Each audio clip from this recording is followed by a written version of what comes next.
A brutal offer. Tame the wild horse and earn a fortune. The young woman agrees, unaware she's mounting her own fate. She bleeds, rises, and breaks the beast with nothing but silence. But this test unleashes a rebellion that no one can contain. If this story interested you, don't forget to subscribe to our channel and tell us which city you're watching us from. We continue. I promise that this will be the best story you will hear in your life. The proposal hung in the air like thunderclouds over Montana's vast prairie. If you tame Wild Thunder, I'll forgive your father's debt. Every penny. Maxwell Blackwood's voice carried across the dusty corral, his eyes cold as winter frost. At 58, he owned half the county and seemingly everyone in it. Emily Harlow swallowed hard, her throat dry as the parched earth beneath her worn boots. At 23, her life had become a series of impossible choices, since her mother's illness drained their savings and forced her father to borrow from Blackwood Ranch. Now, with foreclosure looming over their small horse farm, this was their last chance. That beast has thrown every ranch hand who's tried, Blackwood continued, gesturing toward the massive black stallion pacing nervously in the corral. 3 broken ribs, a shattered collarbone, and more bruises than I care to count. You think you can do better, girl? Emily met his gaze without flinching. I don't break horses, Mr. Blackwood, I understand them. The gathered ranch hands exchanged glances, some smirking, others concerned. Wild Thunder had a reputation across 3 counties, magnificent, powerful, and completely untamable. His coat gleamed obsidian in the afternoon sun, a single white star marking his forehead like a badge of defiance. You have 3 days, Blackwood said, turning away, and no saddle. If he accepts you bareback, I'll consider him tamed. Emily's father, Thomas Harlow, grabbed her arm as Blackwood walked away. Emmy, this is madness. That horse is dangerous. What choice do we have, Dad? She whispered, watching the stallion. We can't lose the farm, not after everything Mom built there. She approached the fence slowly, observing the stallion's movements. Wild Thunder snorted, ears flicking forward then back, muscles tensed beneath his glossy coat. Emily simply stood there, making no move to enter. For nearly an hour she remained still, just watching, feeling the rhythm of his nervous pacing. The ranch hands drifted away, bored with the lack of immediate action. Only her father remained, worry etched deep in the lines of his weathered face. I'll be back at dawn, she finally said, turning away from the corral. He needs to see me leave and return. He needs to understand I'm not a threat.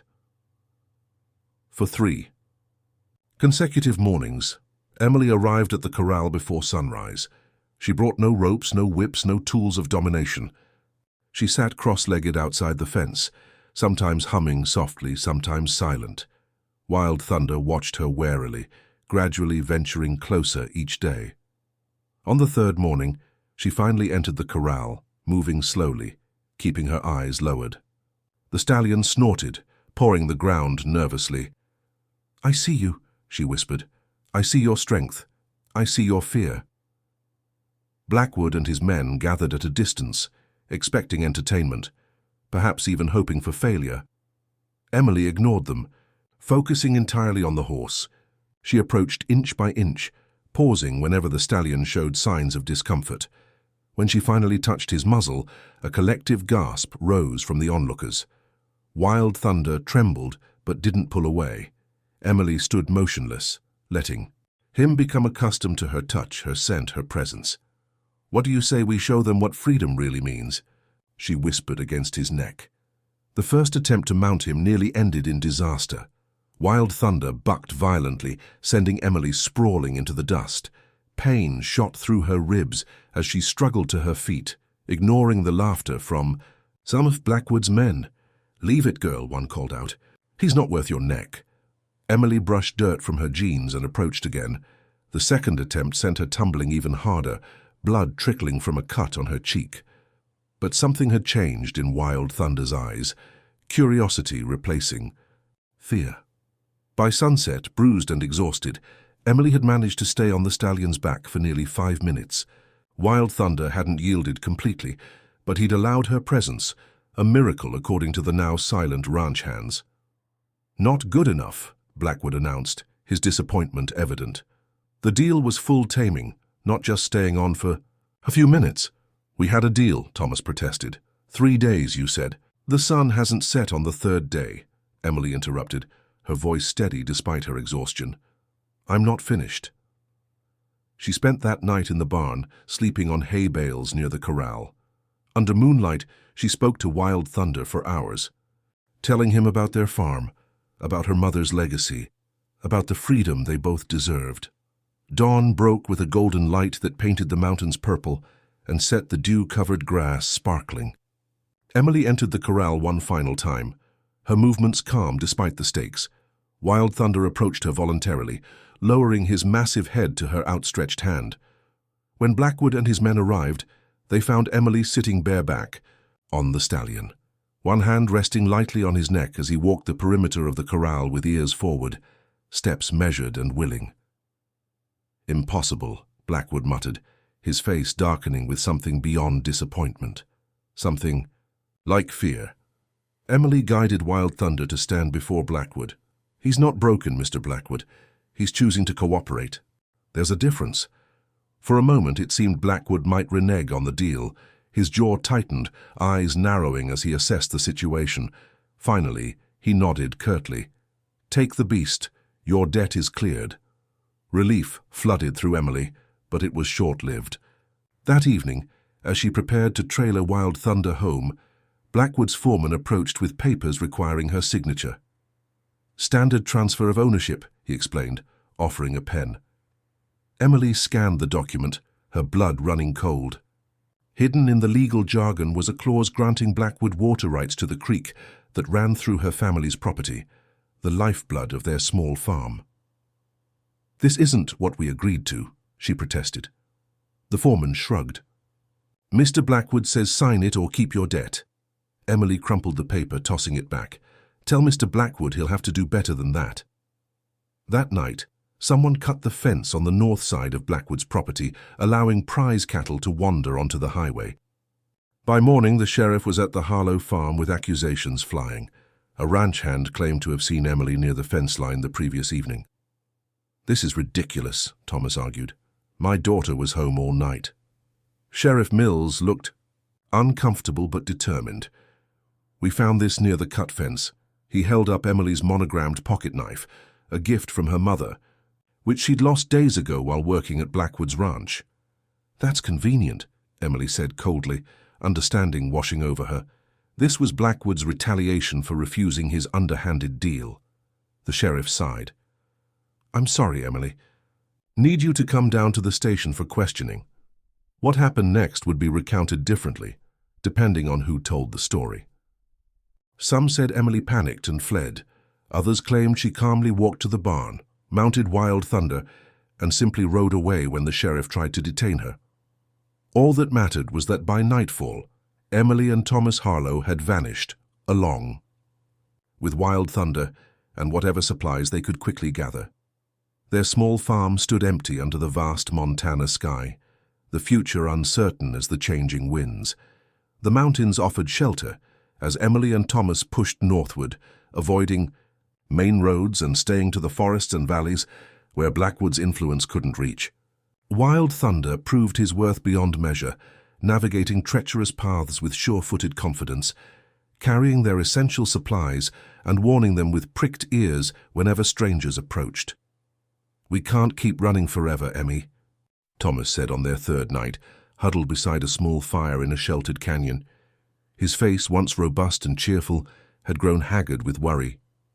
At 62, this nomadic existence was taking its toll.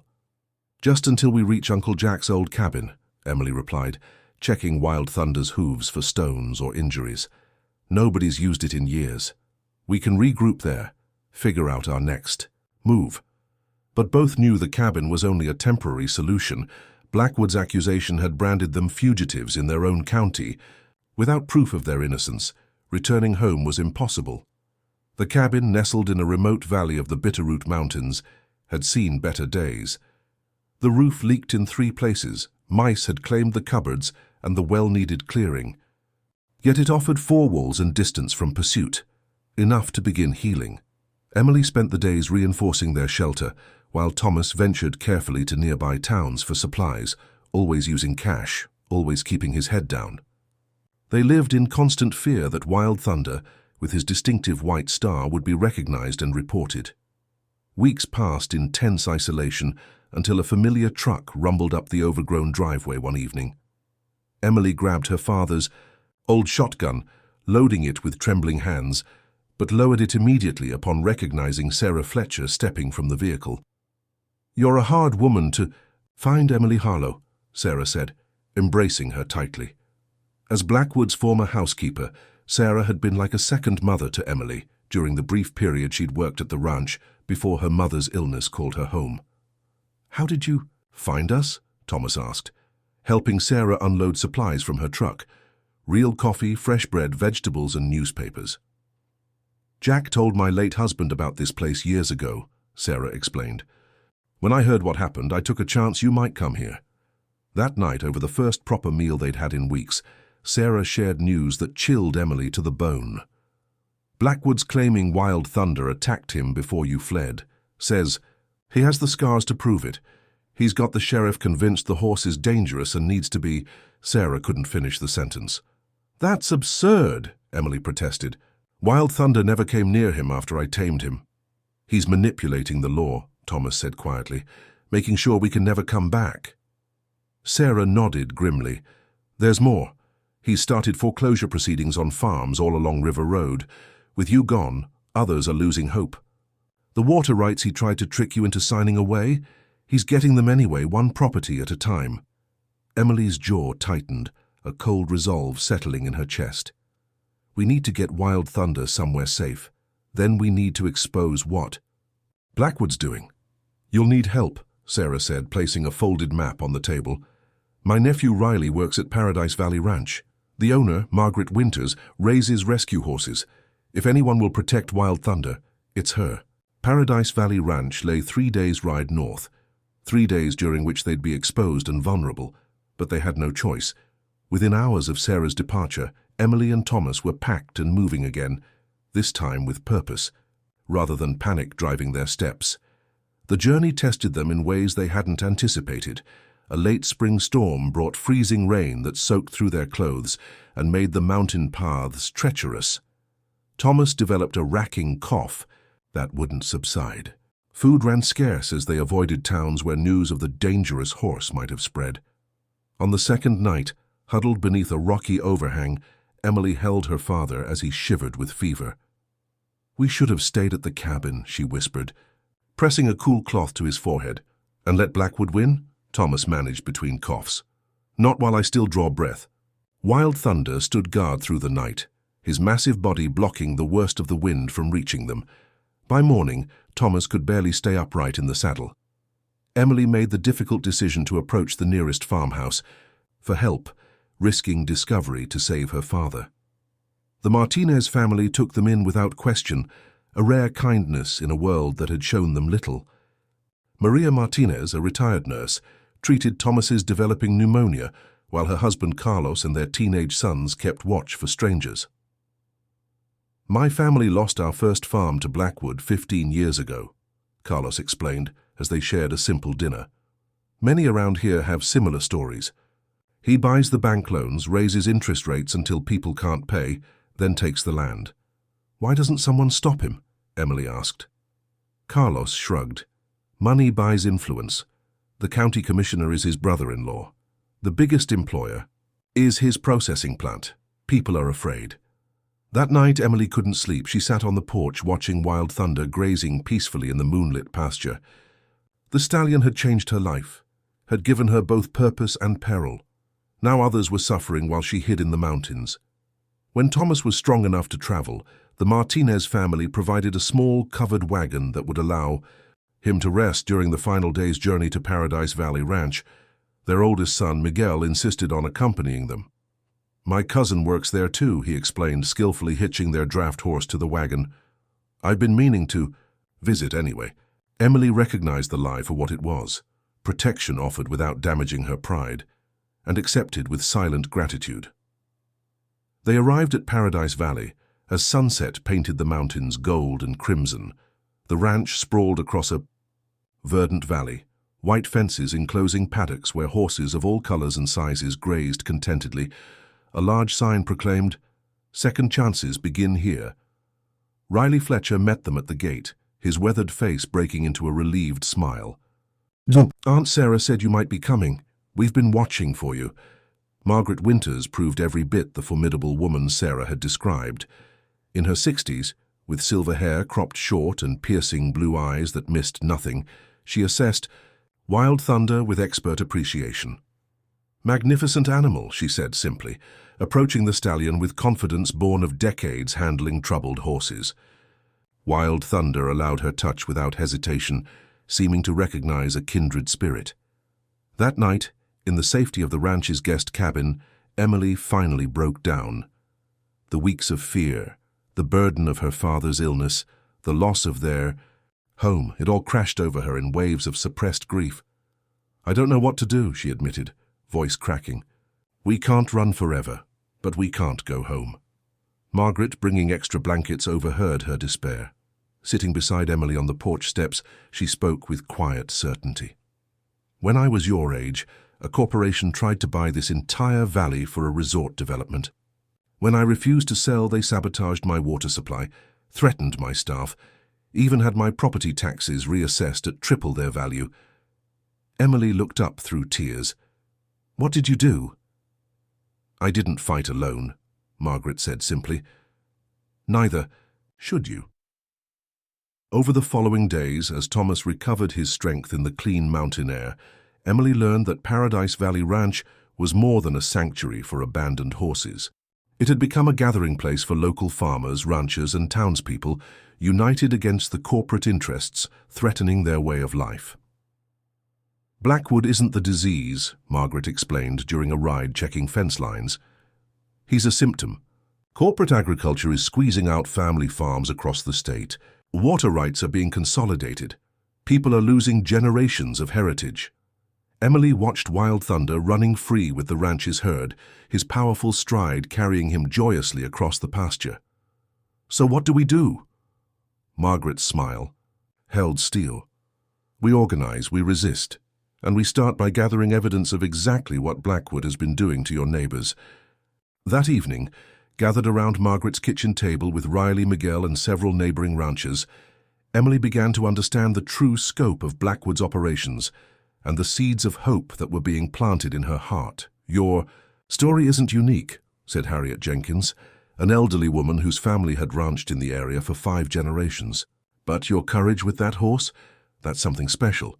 People are talking about it even 3 counties over." "I just did what needed doing," Emily said uncomfortably. "Exactly," Margaret nodded, "and that's what we all need to do now."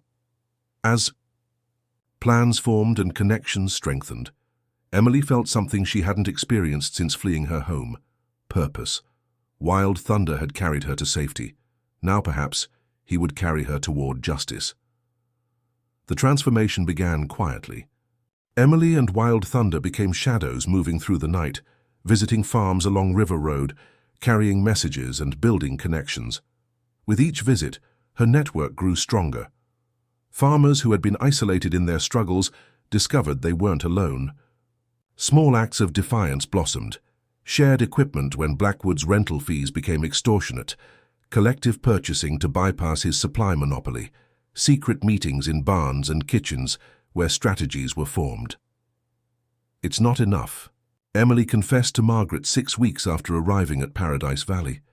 They sat on the porch, watching the sunrise paint the mountains. "Blackwood's still foreclosing. 3 more families lost their farms last month." "Resistance takes time," Margaret replied, her weathered hands cradling a steaming mug. "And evidence. We need more than stories to challenge him legally." The opportunity came unexpectedly. Riley's cousin, who worked in Blackwood's accounting office, risked her job to share information about a pattern of tampered water quality tests submitted to the state environmental agency. Blackwood had been diverting chemical runoff from his factory farms into the watershed that fed the surrounding properties, then falsifying reports to cover it up. "This could be what we need," Thomas said, examining the documents with Emily. His health had improved dramatically during their time at Paradise Valley, his spirit rekindled by purpose. If we can prove he's deliberately contaminating the water supply while trying to secure those water rights. We need more, Emily insisted. Copies of the actual tests, timestamps of the diversions, witnesses who've seen the dumping. Gathering this evidence meant venturing back into Blackwood territory, a risk Emily was reluctant to take until news reached them that Blackwood had hired Jensen Consultants, a notorious problem-solving firm known for their aggressive tactics against environmental activists and labor organizers. They're pressuring the holdouts, Sarah reported during one of her clandestine visits, threatening to expose undocumented workers, finding health code violations that didn't exist. Last month, suggesting children might have accidents at school. Emily's jaw tightened. Then we move now. We can't wait anymore. What began as evidence gathering evolved into something bolder. Using their growing network, Emily organized teams to document the contamination, while others created diversions to keep Blackwood's security occupied. Wild Thunder, with his extraordinary speed and instincts, became her most valuable ally, carrying her swiftly across difficult terrain, warning of approaching danger, providing escape routes when situations grew tense. During one night operation, Emily narrowly avoided capture when a security patrol changed its routine unexpectedly. Only Wild Thunder's sudden alertness, ears pricked forward, nostrils flaring, gave her enough warning to slip away before flashlight beams swept across the riverbank where she'd been collecting water samples. The close call rattled her, but the evidence they gathered proved invaluable. Water samples showing alarming levels of contaminants, timestamps from security cameras showing nighttime dumping operations, soil samples from adjacent farms showing chemical migration. Piece by piece they built their case, but Blackwood wasn't idle. As pressure mounted, his countermeasures intensified. Farms participating in the resistance found their deliveries delayed, their equipment mysteriously malfunctioning, their loans suddenly under review. Anonymous calls to immigration authorities targeted farms employing seasonal workers. Health inspectors appeared without warning at farmers' market stalls operated by resistance members. He knows, Thomas concluded grimly after road construction mysteriously began, blocking access to 3 farms that had been vocal in their opposition. He may not know exactly who or what, but he knows something's happening. The resistance's first major victory came when they leaked evidence of water contamination to an environmental journalist with national credentials. The resulting article didn't name Blackwood directly. His legal team was too powerful for that, but it brought unwelcome scrutiny to the region's water management practices and prompted a state investigation. Blackwood's response was immediate and vicious. He called an emergency meeting of landowners, offering reduced interest rates and payment extensions, but only to those who signed a new agreement that included binding arbitration clauses and expanded access rights to their properties. "It's a trap," Emily warned during a packed meeting at the Martinez farm. "Once you sign, you'll have no legal recourse when the contamination affects your land, and the access rights would let him install monitoring equipment, his eyes and ears on your property." Most heeded her warning, but fear and financial pressure drove some to accept Blackwood's terms. The division was exactly what he wanted. Neighbors turning against neighbors, the community's unity fracturing under pressure. Then came the betrayal. James Whitfield, a dairy farmer who'd lost his prize herd to mysterious illnesses, now linked to the water contamination, disappeared for 3 days. When he returned, his mortgage had been refinanced, his equipment upgraded, and his silence purchased.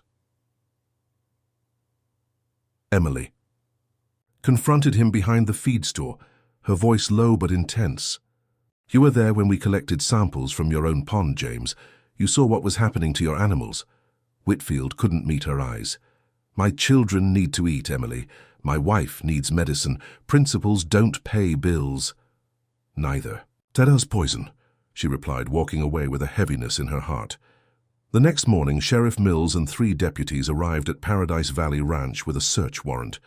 Someone had reported stolen documents and trespassing violations. As they combed through the property, Emily and Thomas retreated to the hills with Wild Thunder, watching from a distance as Margaret calmly handled the intrusion. "We need a new approach," Emily realized, stroking Wild Thunder's neck as they observed the deputies finally leaving empty-handed. Margaret had been prepared, keeping all evidence in off-site locations. "They'll just keep coming after individuals. We need to make this bigger than us." The plan that formed over the following days was audacious. Rather than hiding their findings, they would present them publicly. At Blackwood's own annual Agricultural Excellence Awards, where he showcased his corporate philanthropy to politicians and business leaders from across the state. "It's too dangerous," Thomas argued. "That place will be crawling with security, and Blackwood will have us arrested the moment we show our faces." "That's why we won't be there in person," Emily explained, eyes bright with determination. "We'll be the ghosts in the machine." Riley's technical skills proved invaluable. With help from college activists in Missoula, they hacked into the venue's digital systems. When Blackwood rose to deliver his keynote address, his carefully crafted promotional video was replaced by security footage of his own employees dumping chemicals, overlaid with water test results and medical records showing increased illness rates in communities downstream. The footage played for only 2 minutes before being cut, but in the digital age, 2 minutes was an eternity. Attendees had already captured video on their phones. By midnight, clips were circulating on social media. By morning, state environmental protection officials were issuing statements and promising investigations. Emily watched the chaos unfold from the safety of Paradise Valley, her emotions a complex mix of vindication and anxiety. They had landed a significant blow, but Blackwood's resources were vast and his anger would be volcanic. "We need to prepare," she told the core group gathered in Margaret's living room. "He'll come at us with everything now." She was right. Within days, consultants flooded the region with operatives. Farms associated with the resistance faced sudden tax audits. Paradise Valley's insurance was cancelled without explanation. Margaret's permission to use federal grazing lands came under administrative review. Most concerning was the sudden appearance of a slick community outreach campaign.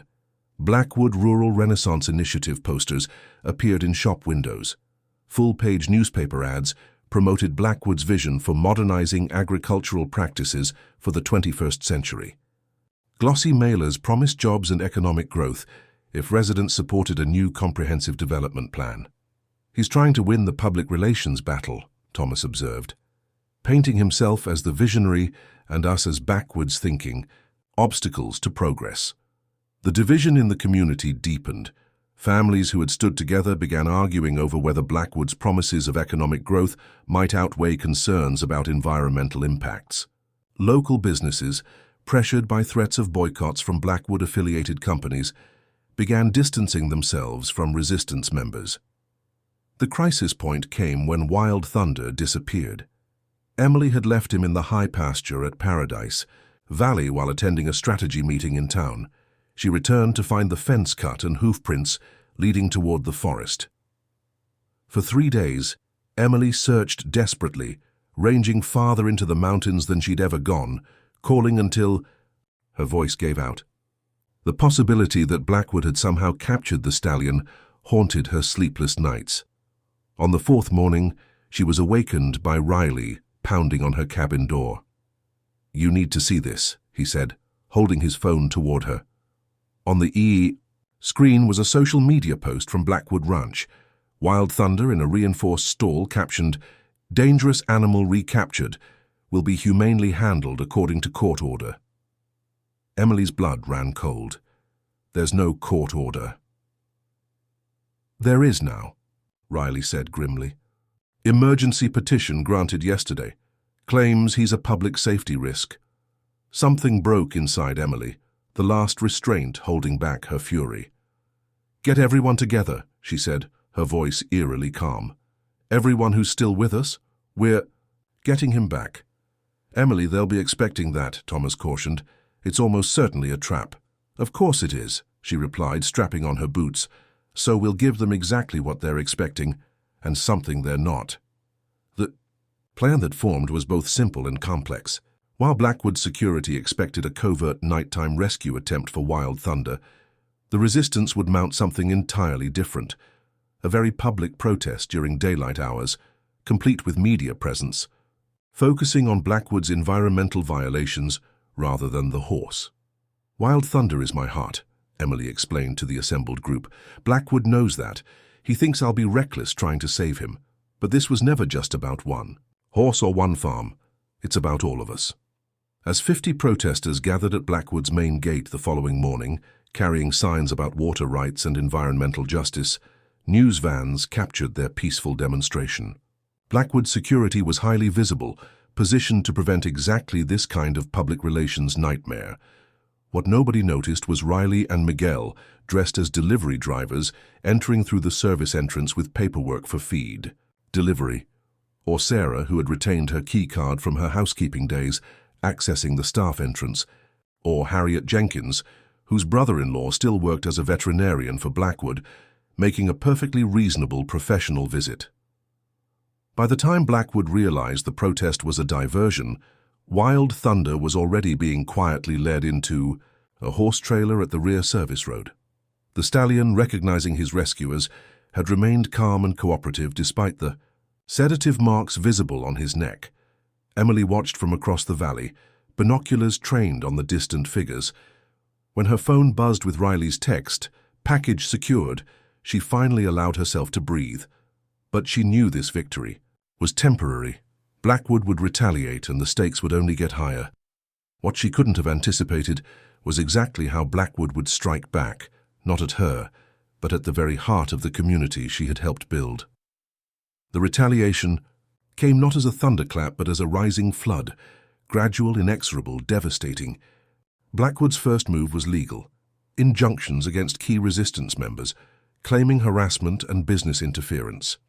Sheriff Mills, visibly uncomfortable, delivered papers to Margaret, Thomas, and 6 others. Conspicuously absent was Emily's name. Blackwood wanted her isolated, watching her supporters fall one by one. Next came the economic pressure. The regional bank, where Blackwood held significant influence, suddenly called in loans for 3 resistance families. The feed cooperative, which had been offering discounts to struggling farmers, received tax compliance notifications that threatened their operation.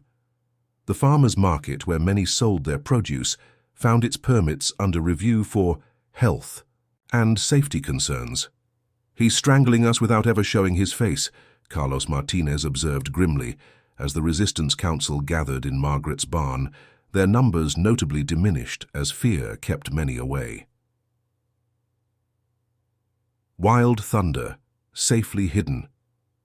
At a sanctuary 2 counties over, was temporarily beyond Blackwood's reach. But Emily knew the victory had come at a cost. They had revealed the extent of their organization, their willingness to act boldly. Blackwood now understood exactly what he was facing. "We need to go public with everything we have," Emily argued. "The contamination evidence, the falsified reports, the pressure tactics, all of it." "And who exactly is going to publish it?" Margaret asked, pragmatic as always. "The local papers owned by Blackwood's brother-in-law. The regional news stations won't risk the advertising revenue from his companies, and social media posts will get buried under corporate counter-narratives within hours." The solution came from an unexpected quarter. Lily Chen, a quiet teenager who had been silently attending meetings with her parents, raised her hand hesitantly. "What about a live stream?" she suggested. "My history teacher has been doing lessons about how the civil rights movement used television. We could do something similar, show everything happening in real time so it can't be edited or suppressed." Emily's eyes met Thomas's across the table, a spark of recognition passing between them. "We'd need to make it compelling enough that people would watch and share," she said slowly. "Something visual, something undeniable." "Like what?" Riley asked. Emily's gaze drifted to the barn door, beyond which the mountains rose against the evening sky. "Like the truth about what's happening to our water." The plan they developed over the next week was bold to the point of recklessness. Using equipment borrowed from the University Environmental Science Department, they would conduct live public water testing all along the river system, starting above Blackwood's operations and continuing downstream, documenting the contamination in real time with expert commentary. "He'll try to stop us," Thomas warned. "I'm counting on it," Emily replied. "His reaction will tell the story as much as our testing will." Word spread through whispered conversations, encrypted messages, and hand-delivered notes. On the appointed day, small groups of supporters positioned themselves at strategic points. Along the watershed, university students with water testing kits, mothers with children who had developed rashes after swimming in once pristine creeks, farmers with photographs documenting changes in their soil and crops over years. Emily, broadcasting from her phone with Lily's technical guidance, moved from site to site on horseback. Not Wild Thunder, who remained safely hidden, but a steady bay mare borrowed from Margaret's ranch. The live stream attracted hundreds, then thousands of viewers as people shared it across platforms.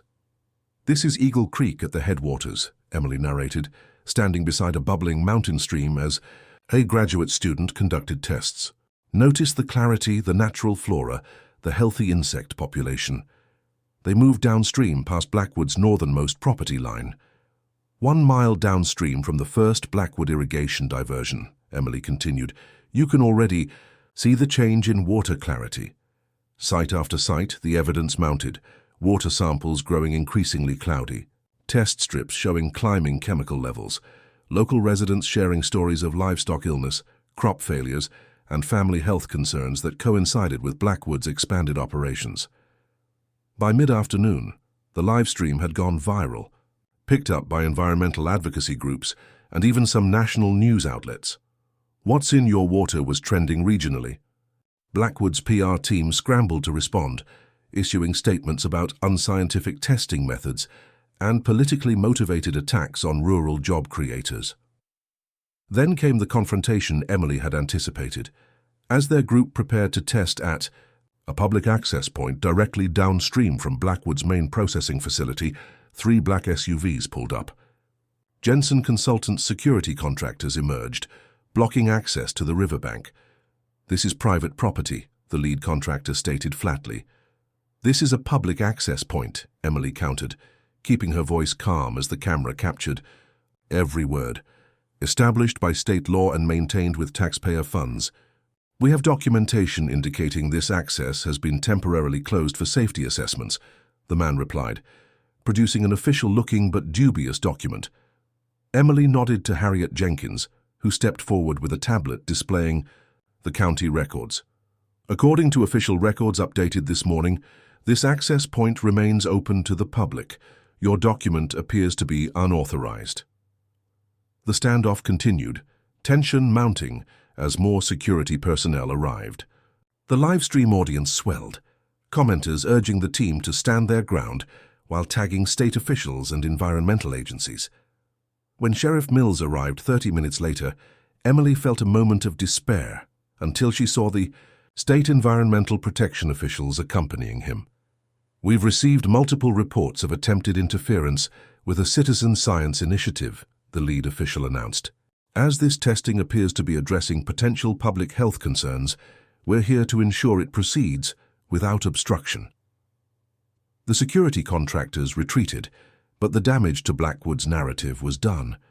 Viewers had witnessed the attempted suppression in real time, drawing more attention to the findings than might have occurred otherwise. The final testing site was the reservoir that supplied drinking water to 3 communities downriver. As the results came in, showing concerning levels of agricultural chemicals and processing byproducts, Emily faced the camera directly. "This isn't about one company or one person," she said, her voice steady despite her exhaustion. "This is about our right to clean water, healthy land, and a say in what happens in our communities. For too long we've been told that economic progress requires environmental sacrifice. We're here to show that's a false choice." The live stream ended with a call to action, encouraging viewers to demand water testing in their own communities, to attend the upcoming county commissioner meeting where water rights would be discussed, to stand with the farmers and families, fighting for their heritage and health. By sunset, the impact was undeniable.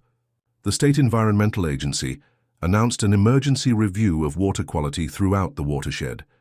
The governor's office issued a statement expressing concern and promising investigation. National environmental organizations offered legal support and additional testing resources. Emily should have felt victorious. Instead, watching the sunset from Margaret's porch, she felt a growing unease. "Blackwood won't take this lying down," she murmured. This is just the beginning. Her prediction proved accurate sooner than expected. At dawn, a fleet of trucks arrived at Paradise Valley Ranch, not Blackwood's security, but county officials with eviction notices.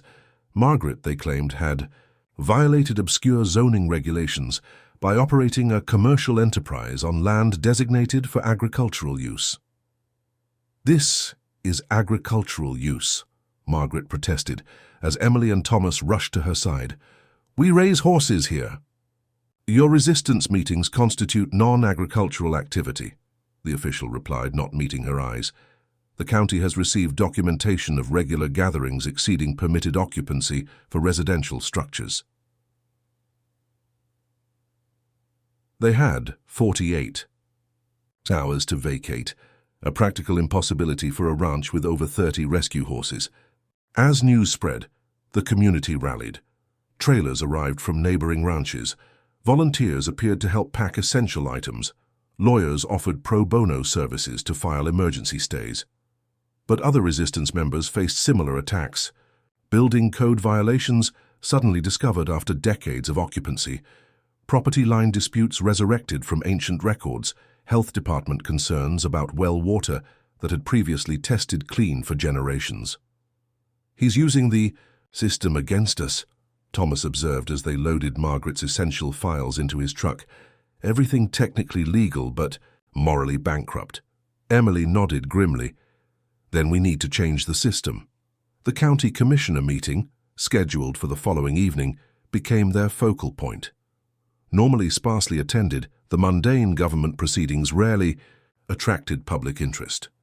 But as Emily and the resistance spread word about Blackwood's latest tactics, combined with the water testing revelations, something unprecedented began to form, a genuine popular movement. When Emily arrived at the county administration building, she stopped in shock at the sight before her. Hundreds of people filled the parking lot and spilled onto adjacent streets. Farmers in work clothes stood alongside university students. Mothers with children held signs about clean water. Elderly residents who had witnessed the region's transformation over decades sat in lawn chairs, resolute despite the evening chill.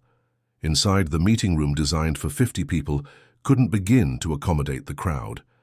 Officials scrambled to move the proceedings to the high school gymnasium, the only venue in town large enough to hold everyone. Commissioner Richard Blackwood, Maxwell's brother-in-law, appeared visibly shaken by the turnout. The agenda item regarding water rights allocation, typically buried among mundane administrative matters, now faced intense public scrutiny. For 3 hours, residents testified about water contamination, suspicious foreclosures, intimidation, tactics, and economic bullying. Blackwood representatives attempted to dismiss the concerns as anecdotal and unscientific, but the weight of collective experience proved overwhelming. When Emily's turn came to speak, she didn't focus on Blackwood's abuses. Instead, she spoke about community. "My mother taught me that the measure of a society isn't how it treats its most powerful members, but how it protects its most vulnerable," she said, her clear voice carrying through the hushed gymnasium. "What we're witnessing isn't just environmental damage or economic pressure. It's the systematic dismantling of our community bonds, neighbor pitted against neighbor, tradition sacrificed for profit, public resources claimed for private gain." She gestured to the assembled crowd. "But look around. This is what community really looks like. People from all walks of life standing together for something bigger than themselves. This is democracy in its purest form, not just marking a ballot every few years, but showing up, speaking truth, and holding power accountable." The applause that followed seemed to shake the rafters. Commissioner Blackwood called for order, his face flushed with anger or embarrassment or both. "While these concerns are noted," he said stiffly, "the water rights allocation proposal has been properly filed and meets all legal requirements. Unless there are substantive objections beyond emotional appeals. I believe this qualifies as substantive, interrupted a woman in a crisp suit, rising from the back row. She introduced herself as a representative from the State Attorney General's office. In light of the environmental testing data submitted yesterday and the pattern of complaints received by our office, the Attorney General has opened an investigation into potential violations of state environmental protection laws, predatory lending practices, and abuse of local government procedures. The investigation would freeze all pending water rights transfers, land foreclosures, and zoning decisions until completed. Commissioner Blackwood's protests were noted but ineffective against state authority. For the first time in decades, Maxwell Blackwood's machinery of influence had encountered a force it couldn't immediately overcome. As the meeting adjourned in controlled chaos, Emily slipped outside, needing a moment to process what had just occurred. She found Thomas waiting by his truck, a quiet smile on his weathered face. "Mom would be proud," he said simply. Emily nodded, emotion tightening her throat. In the distance, lightning flickered across the mountains, a summer storm brewing, bringing rain to land that had thirsted too long. The victory was real but incomplete. Blackwood still held enormous power. The investigation would face countless obstacles and delays.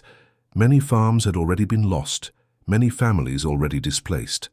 Paradise Valley Ranch still faced eviction proceedings. Wild Thunder remained, in hiding. Yet something fundamental had shifted, not just in the balance of power but in the community itself. People who had suffered in isolation now stood together. Fear had given way to determination. Resignation had transformed into action. 3 days later, Emily rode out at dawn following the ridge trail above Paradise Valley. The recent rain had painted the landscape in vibrant greens and wildflower purples. In the valley below, volunteers continued arriving, helping Margaret prepare for whatever came next, bringing food for communal meals, offering legal advice, and emotional support. At the highest point, where the trail opened to a stunning vista of mountains and sky, Emily dismounted. She pulled from her saddlebag the crumpled papers Blackwood had once tried to trick her into signing, the water rights transfer that would have begun the end of her family's heritage. With deliberate movements, she tore them into confetti and let the mountain wind carry away the pieces. A familiar whinny drew her attention.